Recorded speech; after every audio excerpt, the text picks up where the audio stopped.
How can we support our parents through a telehealth model? That is the topic of our show today.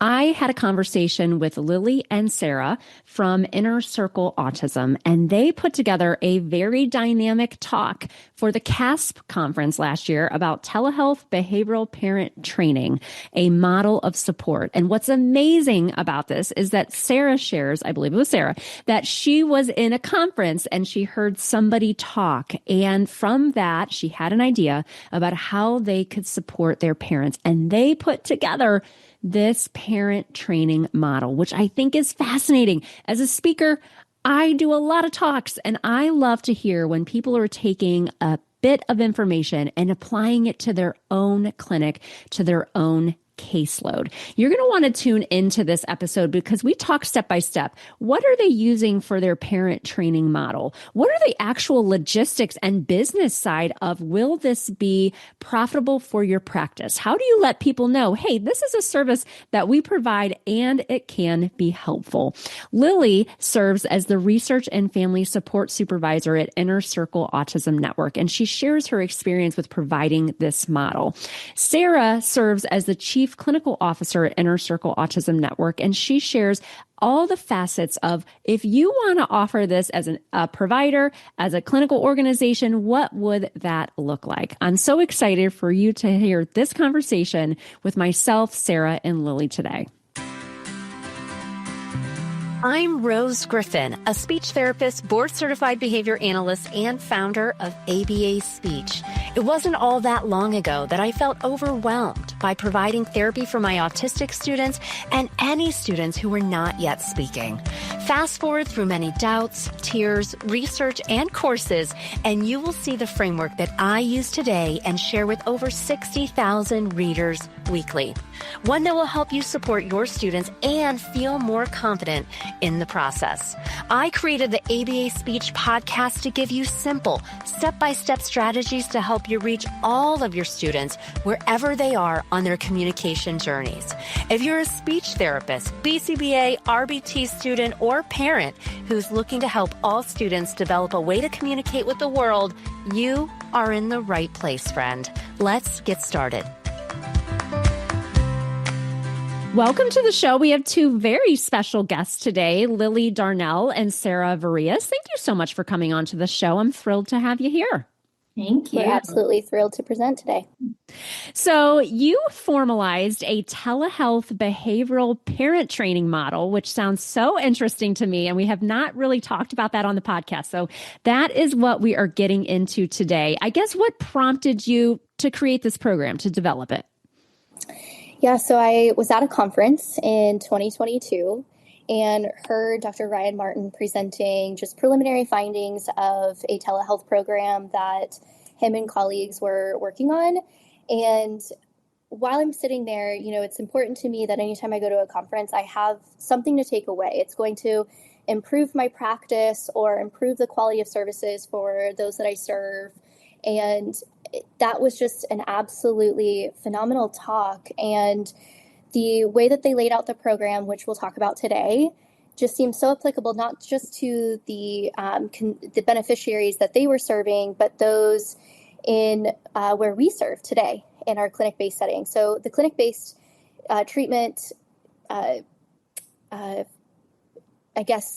modality is not necessarily going to be something that every child should or is able to access. And I mean that too, the clinic is very restrictive. So some children and those that are needing ABA services should be served out in the community.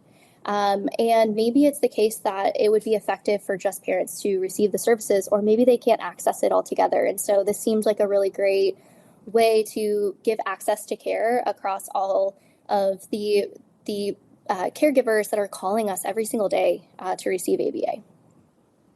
Oh, I love that. And I love, as somebody who presents at conferences and presents a lot, I love that you said that you like to have one thing to take away, because I'll do an hour talk and then at the end, I'll say like, take away one thing that you can translate into your therapy practice. And so, I have been a clinician for over 20 years. So I'm sure the person that Ryan Martin or whoever you said there, is going to be really excited if he hears this show, because that's the thing. When you present something, you're just hoping that others will be thinking about their current clinic or their current position and how they can take that and then actually take action. Because a lot of people don't take action. We go to conferences, we network, we hear all these great talks, but then when you get home and you unpack your bag and you check your emails, then to actually take action, it's really hard to do. So I'm excited to learn about this.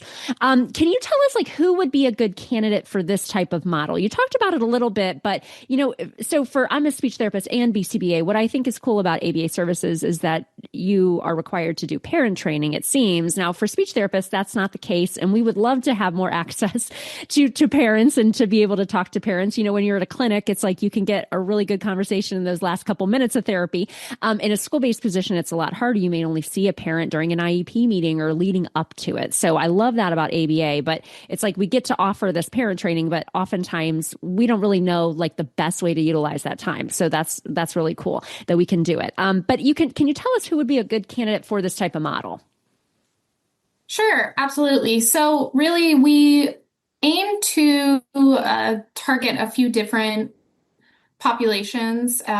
One of those being families that are currently on wait lists for services. As we know, there is an insane need for services, which has made very long wait lists. So children that are waiting for spots in clinic, we can get started with more tailored parent training as almost a jump start for when services for clinic-based services start. Additionally, we target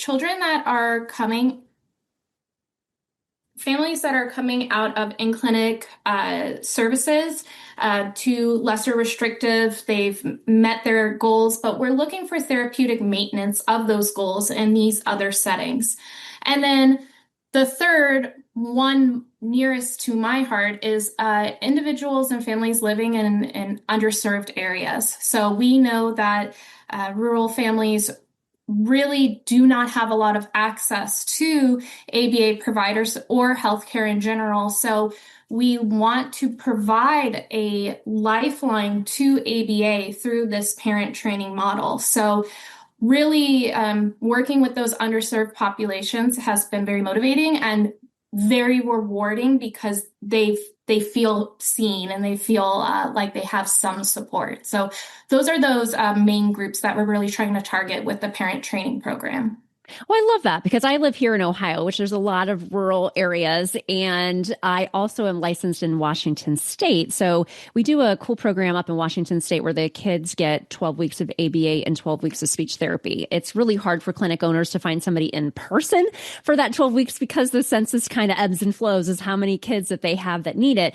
But I can assure you that that is a very rural state. So maybe some of my counterparts up in Washington State will be inspired by this episode as well, because it's a big state and there's lots of rural areas where there probably is just not like this condensed area of ABA providers. So I love that. What are the main components of the parent training model?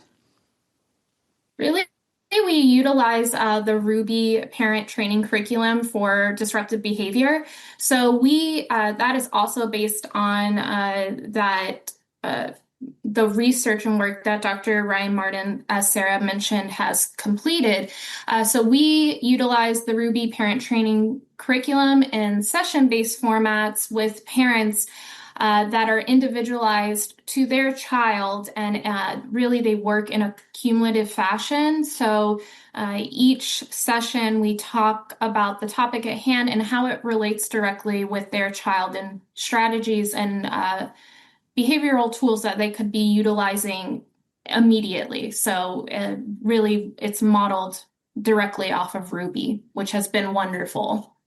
Yeah, I've heard a lot about RUBI. So is RUBI, if somebody is listening, a BCBA, and maybe they're a newer BCBA, that is something that is, can you get that on Amazon or is that readily available? Where would somebody purchase that training curriculum? Is it a book or is it digital resources as well? Or you can go both ways? It's both. Okay. It's an evidence-based parent training curriculum.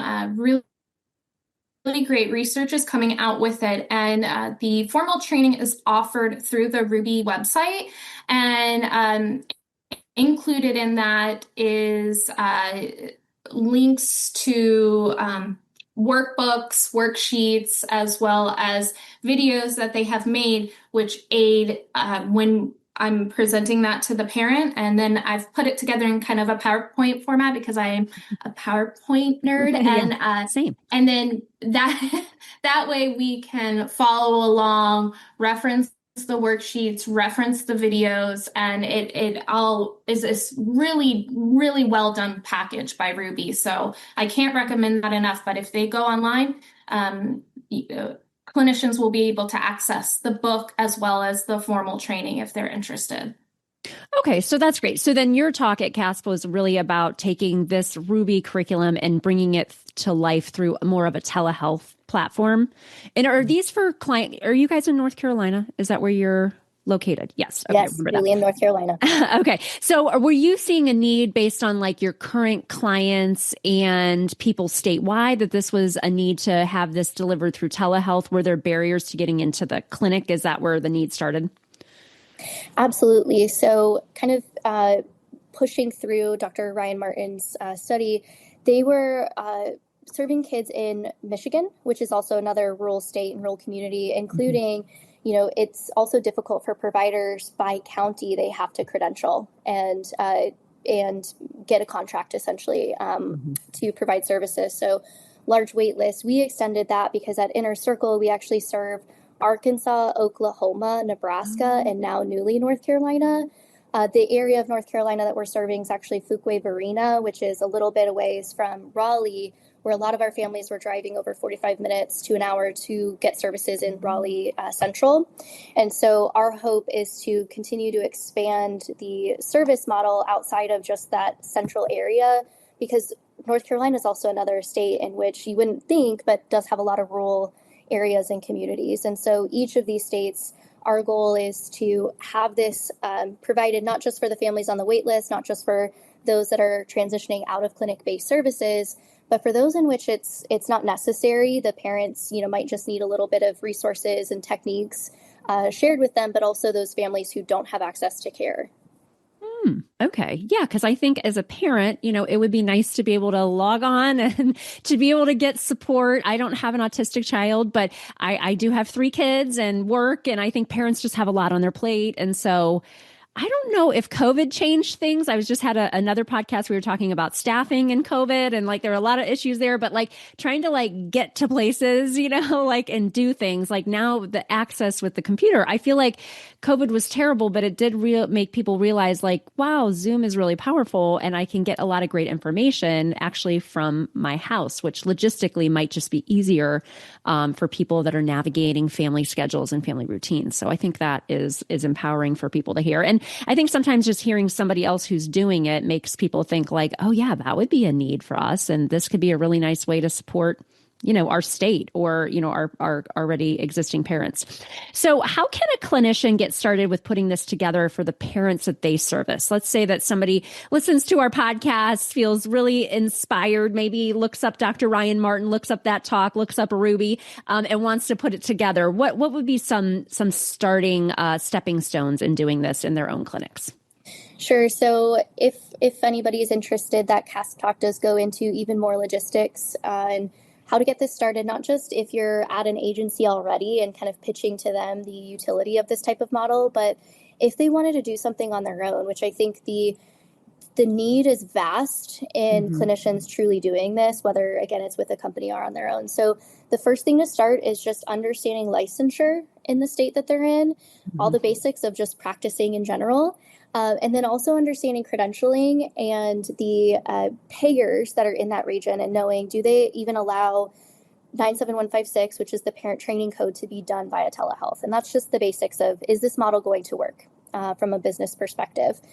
From there, understanding that there's going to be certain payers who do or don't allow the assessment portion to get a child started and a family started in this service to also be done via telehealth. There's some payers who require some of the assessment to be done in person. And so then does that kind of change the radius of the clients in which you can serve? Like maybe it's the first time you go out to their home and then the rest of the sessions are telehealth, or perhaps you don't bill the assessment, but you conduct all of the requirements needed there, and you just ask the payer for the authorization for 97156 once you complete an assessment. So we do still do an entire assessment process. We follow all of the payer guidelines that are required of that, submit the authorization. It just depends on payer whether we bill or not.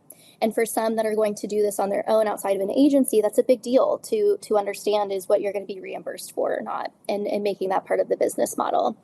The next step is, again, after you've understood what those assessment requirements are, is understanding how many kids you need in the program and families in the program if you were to do this on your own. And so Lily and I really worked hard to understand how many families she should serve per week. That's also reasonable, but understanding that there's going to be cancellations. We've all had those weeks where we cannot even think about after work attending another meeting or things like that. And our families experience that and very high stress levels. Again, like you had shared before, multiple siblings that may have recitals and things that you just forget about on your schedule. And so we bake in a cancellation rate of about 20% of the sessions per week. And so then, therefore, we have about a goal of 30 clients in the program and about 20 to 25 of those being scheduled each week. I'll let Lily kind of talk through just the logistics once you kind of have those numbers all in place from a business model perspective, over into just the maintenance or ramping, because that took a lot of time and energy from her. Sure. That's great information. Thank you for sharing those specific numbers, Sarah. I love that. Yeah, I will say definitely the ramping has proven to be a unique challenge because it is a different modality of ABA that payers are not as familiar with, and certainly not families. So we have spent a lot of time educating, our population to say, hey, this is available. This is what it looks like. I think the main point is that this is a caregiver mediated treatment. So I think sometimes parents will think, oh, so this would require my kid to sit in front of a, computer screen and do ABA. They're not going to do that. No, that's not what this is. It's caregiver mediated. So educating families about that. And sometimes when we're looking into these rural communities, they are very unfamiliar with any form of ABA, let alone a unique, innovative way to access ABA. So it's been a lot of still educating people that we can do this, that we can see results, and kind of having families think outside the box and see if this is something that they think they could benefit from. So, I love that. So Lily always bakes in a meeting to discuss those things with the families. And so I think that's something that somebody should consider is meet and greets is what we call them. And so she'll run through, I'm going to be presenting slides, and you'll have the ability to practice things outside of our meetings. And the next time I'm going to ask you about it and see how it went with your family, and be honest with me. It's okay if you didn't get to it. Let's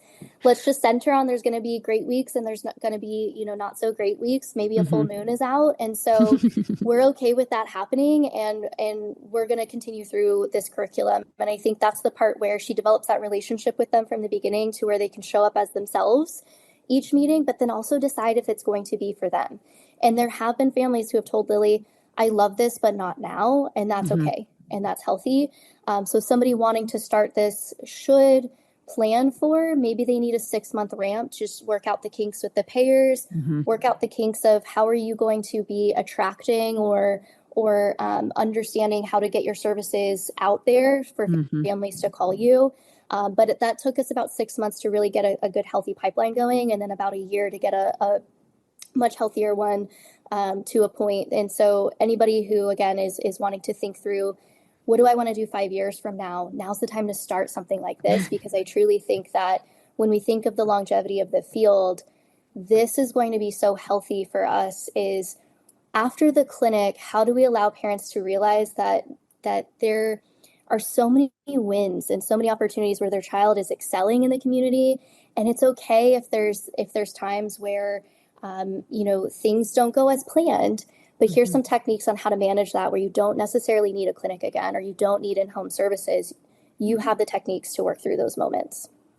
Yeah, it's kind of like empowering parents. I love that. I just, I batch my podcast episodes for those that are listening, or maybe you notice my outfit's the same for a couple episodes. But I had Kate Swenson on from Finding Cooper's Voice, and she talked all about starting her community and starting writing because she just felt so alone when she got an autism diagnosis for her son. So I feel like sometimes parents just need a coach, a confidant, a support. And it seems like this is a really nice way to provide that, and saying like, yeah, maybe you don't need those clinical services anymore, or the in-home or whatever it is, but you still need a touch point because it's a journey, right? Everybody's on a journey. So I think this really meets parents where they're at. Oh, I love this. This is great information. I think that you gave a lot of really good logistical information, technical information to see people are thinking about this, like how could they potentially get started, investigate further. So thank you so much for coming on.